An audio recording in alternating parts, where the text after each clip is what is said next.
Hello' friends, মই আজি বনাই আছোঁ মাছৰ এটা ইউনিক কাৰী। সেইকাৰণে মই মাছ লৈ লৈছোঁ 7 পিচমান। নিমখ দিছোঁ হাফ স্পুনতকৈ অকণমান বেছি, হালধি দিছোঁ half spoon, red chilli powder half spoon আৰু সৰিয়হৰ তেল দি দিম মই ইয়াতে 2 চামুচ। মাছখিনি ভালদৰে মছলাৰ লগত মিলাই কেনে হাফ এন আৱাৰ কাৰণে ৰাখি দিম। ইপিনে এটা বাটিত মই 12-13টা কাজু আৰু এমুঠি কিচমিচ গৰম পানীত তিয়াই দিছোঁ। এটা ফ্ৰাই পেন লৈ লৈছোঁ, দি দিছোঁ সৰিয়হৰ তেল। তেলখিনি গৰম হোৱাত মই এটা এটাকৈ মাছ দি দিম।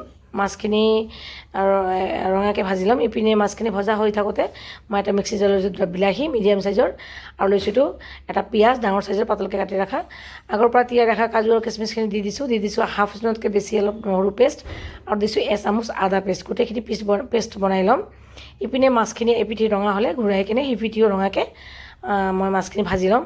ইপিনে এটা কেৰাহীত দি দিছোঁ সৰিয়হৰ তেল হাফ কাপৰ নিচিনা।